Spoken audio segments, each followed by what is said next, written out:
Hello viewers, আসসালামু আলাইকুম। আমি মেহেদি হাসান। এইচআরএম চ্যানেলের পক্ষ থেকে আপনাদেরকে জানাই স্বাগতম। আজকে আমি আপনাদের সামনে যে বিষয়টি নিয়ে আলোচনা করব সেটি হলো প্রত্যেক কর্মকর্তা কর্মচারীদের জন্য খুবই গুরুত্বপূর্ণ একটি বিষয়, তা হলো অফিসিয়াল আইডি কার্ড বা পরিচয়পত্র। অফিসিয়াল আইডি কার্ড বা পরিচয়পত্র শ্রম আইনে ধারা, বিধি এবং ফর্মে উল্লেখ আছে। আইডি কার্ড থাকলে অনেক সময় অনাকাঙ্ক্ষিত ঘটনা থেকে নিজেকে রক্ষা করা যায় এবং অনেক ভাই বাবা ইন্টারভিউ বোর্ডে আমরা যারা এইচআর এবং কমপ্লায়েন্সে জব করি তাদেরকে প্রশ্ন করা হয়ে থাকে আইডি কার্ড সম্পর্কে। যেমন আমাকে একবার ইন্টারভিউ বোর্ডে আমাকে প্রশ্ন করা হয়েছিল, ফর্ম নম্বর 6 কি বিষয় নিয়ে আলোচনা করা হয়েছে। সুতরাং আইডি কার্ড সম্পর্কে জানা খুবই জরুরি। আমি আজকে আপনাদের সামনে যে সমস্ত বিষয় নিয়ে আলোচনা করব সেটি হলো আইডি কার্ড শ্রম আইনে কত নম্বর ধারা এবং কত নম্বর বিধি এবং কত নম্বর ফর্মে উল্লেখ আছে এবং আইডি কার্ডের পলিসি। একটি আইডি কার্ড কিভাবে তৈরি করবেন। যাই হোক বন্ধুরা, ফিরে যাওয়া যাক আমার প্রজেক্টে। যাওয়ার আগে বলে রাখি, আমার চ্যানেলটি যারা সাবস্ক্রাইব করেননি এখনও পর্যন্ত অবশ্যই আমার চ্যানেলটি সাবস্ক্রাইব করবেন এবং যারা অলরেডি করেছেন তাদেরকে অসংখ্য ধন্যবাদ। এখানে শ্রম আইনে, বাংলাদেশ শ্রম আইনে 5 নম্বর ধারায় নিয়োগপত্র এবং পরিচয়পত্রের কথা উল্লেখ আছে। কোনো মালিক নিয়োগপত্র প্রদান না করিয়া কোনো শ্রমিককে নিয়োগ করিতে পারিবে না এবং নিয়োজিত প্রত্যেক শ্রমিককে ছবিসহ পরিচয়পত্র প্রদান করিতে হইবে। বিধি 19 নম্বর বিধিতেও কি উল্লেখ আছে? নিয়োগপত্র ও পরিচয়পত্র প্রদান এবং গোপনীয়তা রক্ষাকরণ। এখানে কোনো মালিক নিয়োগপত্র প্রদান না করিয়া কোনো শ্রমিককে নিয়োগ করিতে পারিবে না। এখানে নিয়োগপত্রের বিষয়ে উল্লেখ আছে, এগুলো আপনারা একটু দেখে নেবেন। এখানে আছে পরিচয়। প্রত্যেক মালিক তার প্রতিষ্ঠান নিজ প্রত্যেক শ্রমিককে ফর্ম 6 অনুযায়ী মালিকের খরচে ছবিসহ পরিচয়পত্র প্রদান করিবেন। শ্রমিক পরিচয়পত্র হারায় ফেলে 50 টাকা ফি পরিশোধ সাপেক্ষে নতুন পরিচয়পত্র প্রদান করা হইবে। তাহলে বোঝা গেল তাকে নিয়োগপত্র এবং পরিচয়পত্র প্রদান করিতে হবে এবং যদি হারায় ফেলে ডুপ্লিকেট কার্ডের জন্য তাকে 50 টাকা দিতে হবে, দিয়ে নতুন কার্ড সংগ্রহ করতে হবে। এবার দেখা যাক এখানে ফর্ম 6 ধারা 5 এবং বিধি 19-5 দ্রষ্টব্য শ্রমিকের পরিচয়পত্র। এমন ডিজাইন করে পরিচয়পত্র তৈরি করতে পারবেন: আইডি নম্বর, ইস্যুর তারিখ, কারখানা প্রতিষ্ঠানের নাম, শ্রমিকের নাম, পদবি, বিভাগ বা শাখা, যোগদানের তারিখ, কাজের ধরন, টিকিট বা কার্ড নম্বর। এখানে ছবি দিবেন, মালিক ব্যবস্থাপকের স্বাক্ষর, এখানে শ্রমিকের স্বাক্ষর। এটা ফ্রন্ট পেজে এ ধরনের হবে এবং অপর পেজে যেটা হবে মেয়াদ, তারপরে কারখানা প্রতিষ্ঠানের ঠিকানা, টেলিফোন নম্বর, উক্ত পরিচয়পত্র হারিয়ে গেলে তাৎক্ষণিক ব্যবস্থাপনা কর্তৃপক্ষকে জানাইতে হইবে। এখানে ঠিকানা থাকবে কারখানার, রক্তের গ্রুপ, স্থায়ী ঠিকানা থাকবে কার্ডধারীর স্থায়ী ঠিকানা, জরুরি যোগাযোগের জন্য ফোন নম্বর, কার্ডধারীর ফোন নম্বর, জাতীয় পরিচয়পত্র নম্বর, কার্ডধারীর পরিচয়পত্র নম্বর অবশ্যই এখানে দিতে হবে। এখন ফর্ম 6 ক উল্লেখ আছে। 6 ক কি উল্লেখ আছে? ধারা 5, 6 এবং বিধি 19-7 দ্রষ্টব্য শ্রমিকের নিয়োগপত্র, পরিচয়পত্র, সার্ভিস বহি সম্পর্কিত রেজিস্টার। যখন তাকে এই কার্ডটি দিবেন, এখানে একটা রেজিস্টার আছে, শ্রমিকের নাম, বয়স, কাজের ধরন, নিয়োগপত্র প্রদান, সার্ভিস প্রদান, শ্রমিকের স্বাক্ষর বা টিপসই, এই পরিচয়পত্র প্রদানের একটা অপশন আছে, এটা রেজিস্টার।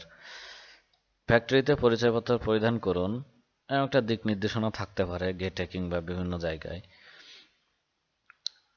যে সমস্ত ফ্যাক্টরিগুলোতে প্রক্সিমিটি কার্ডের মাধ্যমে হাজিরা নির্ধারণ করা হয়, সেই সব ফ্যাক্টরিতে এরকম ধরনের একটা নোটিশ দিতে পারেন, এই কার্ড হস্তান্তরযোগ্য নয়, একজনের কার্ড অন্যজন পাঞ্চ করিলে উভয়কে চাকরি থেকে বহিষ্কার করা হবে। পাঞ্চ কার্ড হারায় গেলে, নষ্ট হয়ে গেলে বা ভেঙে ফেলে পুনরায় নতুন কার্ডের জন্য 50 টাকা নগদ প্রদান করে নতুন আইডি কার্ড সংগ্রহ করতে হবে। চাকরি থেকে ইস্তফা দিলে অবশ্যই এইচআর বিভাগে পাঁচ কার্ডটি জমা দিতে হবে। পুরাতন আইডি কার্ড রিবন অবশ্যই এইচআর বিভাগে জমা দিতে হবে। অফিস চলাকালীন সময় অবশ্যই আইডি কার্ড গলায় ঝুলিয়ে রাখতে হবে। এই কার্ড শুধুমাত্র ওই কোম্পানির জন্য প্রযোজ্য হবে।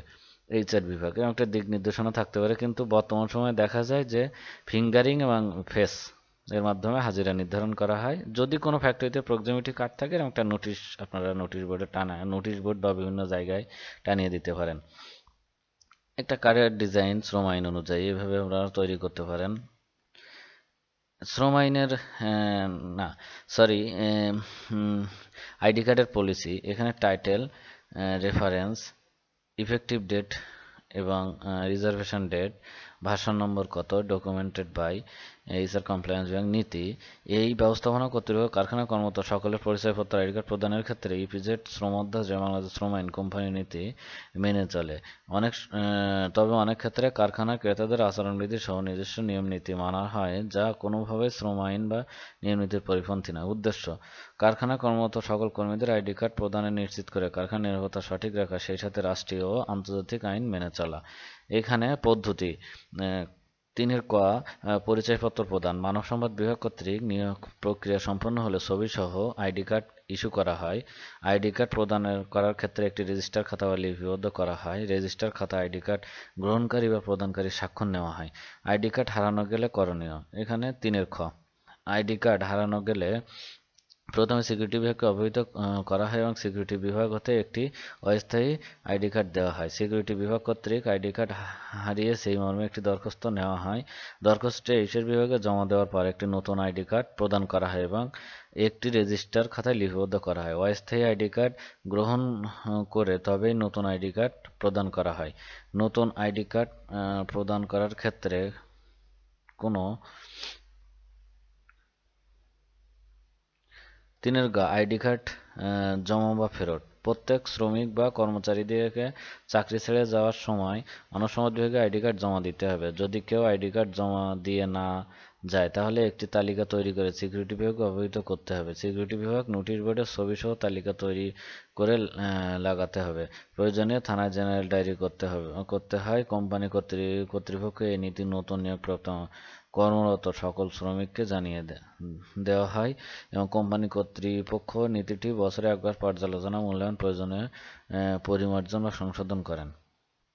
দায়িত্বপ্রাপ্ত ব্যক্তি: কারখানার ব্যবস্থাপক বা দায়িত্ব হচ্ছে সকলের আইডি কার্ড পরিধান অবস্থায় আছে কিনা তা নিয়মিত তদারকি করা। এইচআর অফিসারদের দায়িত্ব হচ্ছে কর্মরত সকলের আইডি কার্ড আছে কিনা তা যথাযথভাবে মনিটরিং করা।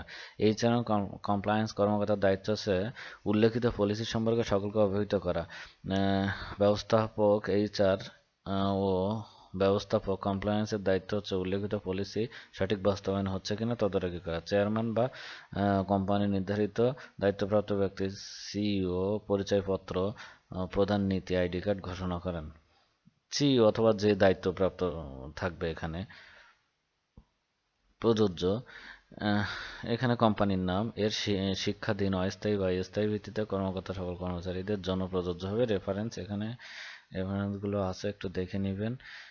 প্রণয়নকারী, পলিসির শেষে প্রণয়নকারী, অনুমোদনকারী, চূড়ান্ত অনুমোদনকারী। এখানে যে যে পদ আছে অবশ্যই এটা দেখে নেবেন। যাই হোক বন্ধুরা, ভিডিওটি আজকের মতো সমাপ্ত করলাম। আমার ভিডিওটি অবশ্যই আপনারা দেখবেন, না বুঝতে পারলে কমেন্ট করবেন। আসসালামু আলাইকুম, আজকের মতো বাই বাই।